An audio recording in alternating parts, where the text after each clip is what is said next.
बुरे कौवे पिंकी चिड़िया के छोटे से बच्चे को उठाकर ले जाने ही वाले थे कि पिंकी चिड़िया तेजी से उड़ती हुई आती है और दूर से ही कौवे पर कंकड़ फेंकती है।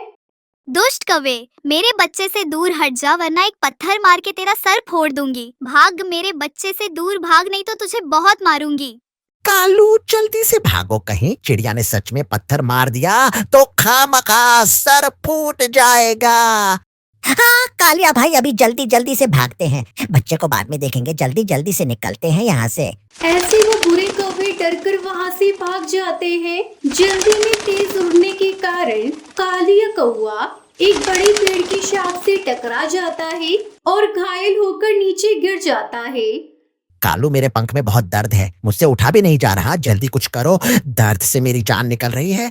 शिकार भी नहीं पकड़ा गया और तुमको चोट भी लग गई, जरा रुको मैं तुम्हारे लिए कुछ करता हूँ। ऐसे कालू कौवा काली कौवे को वहीं छोड़कर वैद को बुलाने चला जाता है, मगर दूर दूर तक कोई वैद नहीं था, जिस कारण कालू कौवे को देर हो जाती है। कालिया कौवे को अपनी तरफ एक चिड़ा आता दिखाई देता है। चिड़ा भैया मुझे बचा लो, मैं मर जाऊंगा, मेरी मदद करो। कालिया को घायल देखकर टुन्नू चिड़ा उसके पास आ जाता है। अरे यह क्या भैया, तुम्हारे पंख से तो खून निकल रहा है, इतनी गहरी चोट तुम्हें कैसे लगी? खाने के लिए अमरूद पेड़ से तोड़ रहा था कि तभी अचानक से नीचे गिर गया और यह चोट लग गई। भैया आप मेरे पंख पर पट्टी बांध दो वरना मैं मर जाऊंगा। ठीक है, मैं तुम्हारी चोट की पट्टी कर देता हूँ, फिर तुम्हें कुछ भी नहीं होगा। ऐसा दिलासा देकर टुन्नू चिड़ा काली कौवे को अपनी पीठ पर बिठाता है और उसे जल्दी जल्दी अपने घर ले जाता है। टुनटुनी अंदर से दवाइयों का डब्बा लाओ, इनके पंख से बहुत खून निकल रहा है। जी पति जी, अभी मैं लाती हूँ। फिर टुन्नू चिड़ा की पत्नी दवाइयों का डब्बा ले आती है और कालिया कौवे की पंख पर दवाई लगाकर उसे पट्टी बांधती है। लो भैया जी, अब आपका पंख बहुत जल्दी ठीक हो जाएगा और देखो खून निकलना भी बंद हो गया है। मम्मा मुझे बहुत भूख लगी है, कुछ खाने को दो ना। अरे हाँ टुन्नू जी, आप तो भोजन लेने के लिए गए थे, फिर भोजन का क्या हुआ? टुनटुनी जी, मैं जा ही रहा था कि तभी मैंने इनको घायल देखा और घर ले आया। कोई बात नहीं टुन्नू जी, ये काम तो आपने बहुत अच्छा किया जो घायल पक्षी की मदद की। अरे कालिया भैया, मैं आपके घर की तरफ ही जा रहा हूँ, आपको छोड़ दूंगा, फिर आप अपने घर चले जाना। प्लीज आप दोनों ने मेरी इतनी मदद की है, थोड़ी सी मदद और कर दो तो आपकी बड़ी मेहरबानी होगी। मेरा पंख भी दुख रहा है, ठीक से उड़ा भी नहीं जाएगा, आज रात मुझे यहीं रहने दो, मैं सुबह जल्दी ही निकल जाऊंगा। टुनटुनी टुन्नू की तरफ देखती है और उसे अपने पास बुलाती है। देखिए टुन्नू जी, मुझे तो कुछ ठीक नहीं लग रहा है, आप इसे घर से ले जाएं। लेकिन टुनटुनी वह घायल है, उड़ भी नहीं सकता, इसीलिए तो मैं उसे घर लेकर आया था। बस आज की ही बात है, वो सुबह चला जाएगा। पति जी, आप ही तो मुझसे कहते हैं कि कौवे की जात पर विश्वास नहीं करना चाहिए, ये सिर्फ अपने बारे में सोचते हैं। हाँ कहाँ तो था, लेकिन सब कौवे एक जैसे थोड़ी ना होते हैं। ऊपर से ये घायल भी है बेचारा, तुम बेकार ही चिंता कर रहे हो। बस आज की रात रुक जाने दो, कुछ नहीं होगा। इस तरह से टुन्नू अपनी पत्नी को समझा देता है और दाना लेने निकल जाता है। कालिया मेरा भाई कहाँ गया? खुद से तो वो कहीं नहीं जा सकता, फिर मेरे भाई को कौन ले गया? कालू कौवा ऐसी चिंता कर रहा था। थोड़ी ही देर में टुन्नू चिड़ा दाना लेकर घर आ जाता है। टुनटुनी गरम गरम खिचड़ी बनाती है और काली कौवे को कटोरा भर के देती है। बहन खिचड़ी तो बहुत स्वादिष्ट बनी है। हाँ कालिया भैया, आप और ले ले, मेरी पत्नी बहुत अच्छा खाना बनाती है। ऐसे वो सब खाना खाकर सो जाते हैं। एक घोंसले में टुनटुनी चिड़िया का परिवार सो रहा था और दूसरे घोंसले में कालिया कौवा, जो सिर्फ सोने का नाटक ही कर रहा था। आधी रात होते ही वो खड़ा हो जाता है और चारों तरफ देखता है। सो गए? अब तो ये तीनों गहरी नींद में सो गए हैं, मैं जल्दी से अपना काम कर लेता हूँ। ऐसे बुरा कौवा सुनहरी को चोंच में दबा लेता है और उसे उठाकर खिड़की के रास्ते भाग जाता है। अंकल जी मुझे छोड़ दो, आप मुझे कहाँ लेकर जा रहे हो? मुझे मेरी मम्मा के पास जाना है, मुझे छोड़ दो। चुप छोटे बच्चे, एकदम चुप। अब तो तू शिकारी चील के पेट में जाएगा, उसका भोजन बनेगा, मेरा सर मत खा। ऐसे कालिया कौवा तेज उड़ रहा था, उसके पंख से खून बहना शुरू हो गया था। धीरे धीरे से उसकी उड़ने की क्षमता खत्म हो रही थी। हाय मेरा पंख, फिर से खून बहने लगा। अब इसे चील के पास कैसे लेकर जाऊं? मेरा पंख भी कितना दुख रहा है, मैं क्या करूं? काली कौवे को बहुत दर्द हो रहा था। अंकल, अगर आपकी पंख को दवा नहीं लगी तो खून ऐसे ही बहता रहेगा और फिर आप जल्दी ही मर जाएंगे। चुप, एकदम चुप करके बैठी रहे। मुझे कुछ नहीं होगा, बस तू यहाँ से भागना चाहती है। मैं सब जानता हूँ, मैं नहीं रुकूंगा। नहीं अंकल, मैं सच में जानती हूँ और आपकी पंख को जल्दी ठीक कर दूंगी। बस आप मुझे नीचे उतार दी। काली को भी दर्द बहुत था, खून लगातार बहे जा रहा था। वो टुनटुनी की बच्ची को नीचे उतारता है। सुनहरी जल्दी से कुछ पत्ते तोड़ती है और कालिया के जख्म पर मसल देती है। वो ऐसा कई बार करती है और कुछ ही देर में खून निकलना बंद हो गया था और जल्दी से कालिया कौवे की पंख पर पट्टी बांध देती है। तभी कालिया कौवे को ढूंढते ढूंढते कालू कौवा भी वहाँ पहुँच जाता है।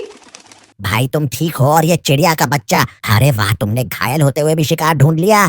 कालू, अच्छा हुआ जो तुम यहाँ आ गए, वरना मेरे पंखों से तो उड़ा भी नहीं जा रहा था। हाँ, अब मैं आ गया और पहले इस बच्चे को चील को दे आता हूँ, फिर बाद में आकर तुम्हें घर ले जाऊंगा। टुन्नू जी, मैंने बोला था कि वो कौवा ठीक नहीं है।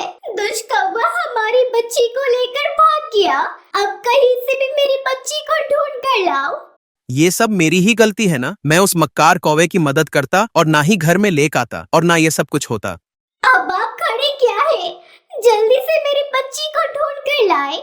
टुन्नू चिड़ा घर से बाहर निकला ही था कि तभी कालू कौवा सुनहरी को लेकर वहाँ आता है। पीछे पीछे कालिया कौवा भी आ रहा था। टुनटुनी बहन, आप दोनों बहुत अच्छे पक्षी हो और आपकी बेटी भी बड़ा दयालु पक्षी बनेगी। मुझे माफ कर दें, मैं बहुत शर्मिंदा हूँ। हम अपने छोटे बच्चे को उठाकर चील को देते थे, वो उसके बदले में हमें ढेर सारा भोजन देता था। लेकिन आज हम दोनों की आंखें खुल गई, अब से हम कोई गलत काम नहीं करेंगे। टुनटुनी अपनी बच्ची को सीने से लगा लेती है और कौवे को जाने देती है। फिर उस दिन के बाद कौवे बच्चों का शिकार नहीं करते, वो नेक दिल पक्षी बनकर रहते हैं। कश्मीर के जंगल में एक शरारती कालू कौवा रहा करता था, जो जंगल में रहने वाले सभी पक्षियों को रात में भूत बन के डराया करता था और फिर उनके घर में चोरी किया करता था। इस बात से जंगल में रहने वाले पक्षी बहुत ज्यादा परेशान थे। उन्हें समझ में नहीं आ रहा था कि ये सब कौन कर रहा है। एक दिन कालू कौवा अपने घोंसले में बैठा हुआ खुद से बातें करता है।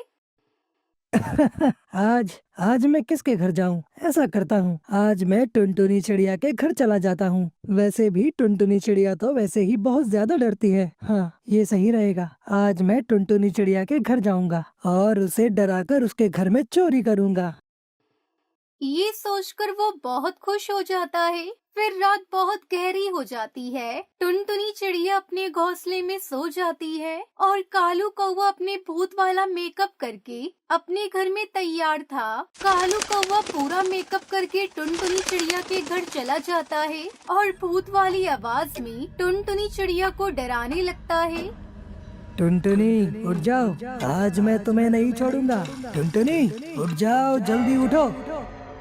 वो आवाज सुनकर टुनटुनी चिड़िया उठ जाती है और कालू कौवे को ऐसे देखकर बहुत ज्यादा डर जाती है और चिल्लाते हुए कहती है, मम्मी, भूत, बचाओ, कोई मुझे बचाओ, ये मुझे जान से मार देगा। अब मैं कहाँ जाऊँ, क्या करूँ? कौन हो तुम और हम सब पक्षियों को क्यों परेशान कर रहे हो? भूत को देखकर टुनटुनी चिड़िया अपनी जान बचाते हुए वहाँ से सीधा भाग जाती है और कालू कौवा अपना मेकअप उतारकर टुनटुनी चिड़िया के घर में सारी चीज चोरी करके ले जाता है। अगले दिन टुनटुनी चिड़िया बंटी कबूतर के पास जाती है और उसे अपनी सारी परेशानी बताती है। बंटी भाई, अरे ओ बंटी भाई, ये हमारे जंगल में क्या हो गया है? हर दिन रात को एक भूत आता है। कल मेरे घर में आया था और 1 महीने पहले आपके घर में आया था। ये चल क्या रहा है? मेरी तो कुछ भी समझ में नहीं आ रहा है। ये सुनकर बंटी कबूतर टुनटुनी चिड़िया से कहता है, क्या बताऊं टुनटुनी बहन, मुझे भी कुछ पता नहीं चल रहा है कि ये हमारे जंगल में क्या हो रहा है। मेरे घर को लूट लिया उस भूत ने, और कल तुम्हारे घर को लूट लिया। ये सब क्या हो रहा है टुनटुनी बहन? हम लोगों को कुछ करना होगा। टुनटुनी कुछ सोचते हुए बंटी कबूतर से कहती है, हाँ बंटी भैया, भूत तो घर नहीं लूटते, भूत तो आदमी खाते हैं या पक्षी। सुनो बंटी भैया, अब तक सारे पक्षियों के घरों में चोरी हो गई है। आज वो पक्का कालू कौवे के घर में चोरी करेगा। चलो चलो, हम लोग कालू कौवे के घर जाते हैं। फिर टुनटुनी चिड़िया बंटी कबूतर कालू कौवे के घर जाते हैं। वो दोनों छुपकर देखते हैं कि कालू कौवा खुद भूत वाला मेकअप करके पक्षियों को डराने के लिए तैयार हो रहा था। ये सब देखकर उनके पैरों तले जमीन निकल जाती है। टुनटुनी चिड़िया चौंकते हुए बंटी कबूतर से कहती है, अरे बाप रे, ये क्या बंटी भाई, अभी हम दोनों ने क्या देखा? कालू कौवा भूत बन रहा था और अपनी चोंच में मेकअप कर रहा था। इसका मतलब ये सारी कारस्तानी काले चोर वाले कालू कौवे की है। बंटी भाई, हम लोगों को इसी की स्टाइल में इसको मजबूत जवाब देना होगा। इसको सही में हम लोग भूत बन के डराएंगे। हाँ टुनटुनी, ये तुम बहुत अच्छी बात कह रही हो। मैं जाता हूँ और हरिया तोते और अपने सारे दोस्तों को सारी बात बता दूंगा और बोलूंगा कि आज हम लोगों को भूत वाला मेकअप करना है। बहुत मजा आएगा, क्योंकि वो भूत हमारे जंगल में जो रोज रोज आता है वो कालू कौवा है। ठीक है कबूतर भाई, आप जाइए और दोस्तों को सारी बात बताइए।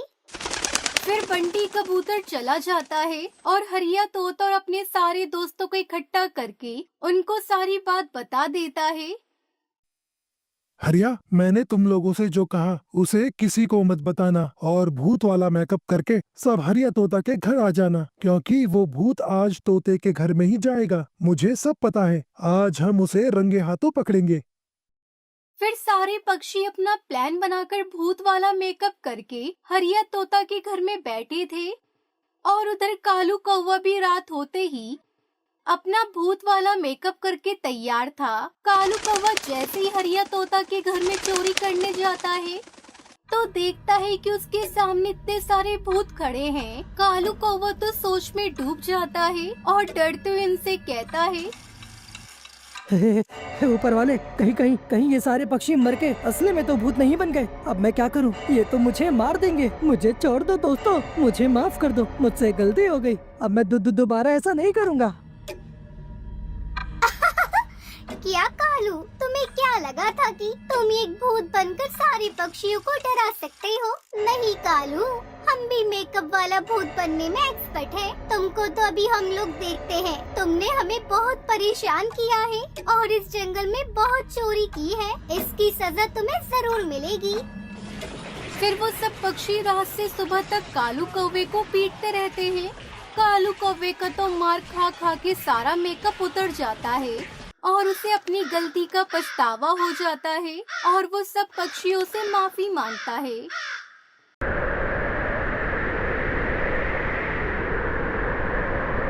ये कहानी एक छोटे से जंगल की है जहाँ एक प्यारी सी चिड़िया रहती थी। उसका नाम था टुनटुनी। टुनटुनी बहुत ही गरीब थी, लेकिन उसका दिल बहुत बड़ा था। वो हमेशा दूसरों की मदद करने की कोशिश करती थी। टुनटुनी चिड़िया के साथ उसकी छोटी सी बेटी सुनहरी चिड़िया भी रहती थी। सुनहरी एक प्यारी सी चिड़िया थी जो अपनी माँ की तरह ही दयालु और समझदार थी। जंगल में एक बड़ा सा बाग था जहाँ बहुत सारे पेड़ पौधे और झाड़ियाँ थी। टुनटुनी चिड़िया और सुनहरी चिड़िया वहाँ छोटे छोटे घोंसले बनाकर रहती थी। एक दिन टुनटुनी चिड़िया ने अपनी बेटी सुनहरी से कहा, हाँ बिल्कुल सुनहरी बेटा, इस बार हमारे घर को कुछ खास बनाते हैं। मैंने सुना है कि मूंगफली की छिलकों से घर बनाने से सर्दी कम लगती है और घर गर्म रहता है। हम भी अपना मूंगफली का घर बनाएंगे। माँ, ये आइडिया बहुत अच्छा है। हम मूंगफली के छिलकों से अपना घोंसला बनाएंगे। टुनटुनी चिड़िया और सुनहरी चिड़िया ने मिलकर मूंगफली के छिलकों से घर बनाना शुरू किया। वो मूंगफली के छिलकों को जोड़कर एक सुंदर सा घर बना रही थी। मूंगफली का घर बहुत ही अच्छा और आरामदायक बन गया था। ये सब देखकर वो दोनों माँ बेटी बहुत खुश होती है। अरे वाह बेटा, देखो हमारा मूंगफली का घर बनकर तैयार हो गया है। अब हमें सर्दी से घबराने की कोई जरूरत नहीं है। वहीं दूसरी तरफ आसपास एक कालू कौवा रहता था जो बहुत ही क्रूर और शरारती था। उसका नाम था कालू। कालू कौवा हमेशा टुनटुनी चिड़िया और उसकी बेटी सुनहरी को तंग करता रहता था। वो बहुत गुस्से में था क्योंकि उसे पसंद नहीं आया था कि टुनटुनी चिड़िया उसकी बेटी सुनहरी चिड़िया मूंगफली के छिलकों से घर बना रही थी। एक दिन कालू कौवा टुनटुनी चिड़िया के घर के पास आया और उसने उससे कहा, तुम लोग बहुत बेवकूफ हो। क्या तुम नहीं जानते कि मूंगफली के छिलकों में घर बनाना कितनी बड़ी बेवकूफी है? तुम्हारा घर कभी नहीं टिकेगा। कालू कौवे, तुम कभी अच्छा नहीं सोच सकते। हम जो कर रहे हैं वो हमारे लिए सही है। हम मेहनत करके अपना घर बनाएंगे और खुश रहेंगे। तुम चाहे जितना भी मेहनत कर लो, तुम्हारा घर हमेशा कमजोर रहेगा। मैं देख रहा हूँ कि तुम क्या करते हो।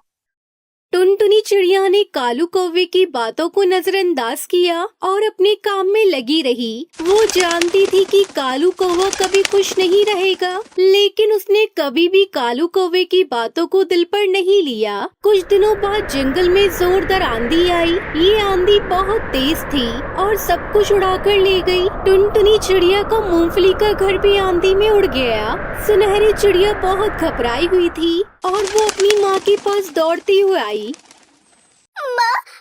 हमारा घर उड़ गया। माँ, अब हम कहाँ रहेंगे? माँ, हम बेघर हो गए हैं। चिंता मत करो सुनहरी, हम फिर से अपना एक नया घर बनाएंगे। हमें हार नहीं माननी चाहिए बेटा। टुनटुनी चिड़िया सुनहरी ने फिर से मूंगफली के छिलकों से घर बनाने की कोशिश शुरू की, लेकिन इस बार कालू कौवा फिर से आया और उसने हंसते हुए कहा, देखा, तुम्हारा घर फिर से उड़ गया। अब तुम क्या करोगी? हम कभी हार नहीं मानेंगे कालू कौवे। हम मेहनत करेंगे और अपना घर फिर से बनाएंगे। देखना, इस बार हमारा घर बहुत ही मजबूत बनेगा। तुम लोग कितने मूर्ख हो। तुम हमेशा मेहनत करते हो, लेकिन तुम्हारा कोई फायदा नहीं होने वाला। माँ, क्या हम सचमुच अपना घर बना पाएंगे? हाँ सुनहरी बेटा, हम अपने घर को फिर से बनाएंगे क्योंकि हम मेहनत और ईमानदारी से काम कर रहे हैं, तो हमें अपने ऊपर पूरा भरोसा है। टुनटुनी चिड़िया सुनहरी ने फिर से मूंगफली के छिलकों से घर बनाना शुरू किया। इस बार वो और भी ज्यादा मेहनत कर रही थी। अचानक एक और आंधी आई, लेकिन इस बार टुनटुनी चिड़िया का घर बहुत मजबूत था। मूंगफली के छिलकों से बने घर ने आंधी का सामना किया और वो नहीं उड़ा। कालू कौवा, जो हमेशा टुनटुनी और सुनहरी का मजाक उड़ाता था, वो हैरान रह गया। वो सोचने लगा, ये क्या हो रहा है? उनका घर तो आंधी में भी नहीं उड़ा। मुझे लगता है कि टुनटुनी और सुनहरी की मेहनत ने उनका घर मजबूत बना दिया। कालू कौवा समझ चुका था कि मेहनत और ईमानदारी से किए गए काम का फल हमेशा अच्छा होता है। वो अब टुनटुनी चिड़िया से माफी मांगने के लिए गया। टुनटुनी, मैं तुमसे माफी मांगता हूँ। मैंने तुम्हारा मजाक उड़ाया और तुम्हारे काम को गलत समझा, लेकिन अब मैं समझ गया हूँ कि मेहनत का फल हमेशा अच्छा होता है। कोई बात नहीं कालू कौवे, हम सभी गलती करते हैं, लेकिन हमें हमेशा एक दूसरे से कुछ सीखने की कोशिश करनी चाहिए। अब कालू कौवा टुनटुनी और सुनहरी के अच्छा दोस्त बन गया था। उसने भी उनकी मदद करने की कसम खाई। टुनटुनी चिड़िया और सुनहरी चिड़िया ने मिलकर कालू कौवे को सिखाया कि सच्ची दोस्ती और मेहनत से ही जीवन में खुशियाँ आती हैं। अब मैं समझ गया हूँ कि जो लोग मेहनत करते हैं और दूसरों की मदद करते हैं, वह हमेशा खुश रहते हैं। मुझे भी तुम दोनों की तरह मेहनत करनी चाहिए।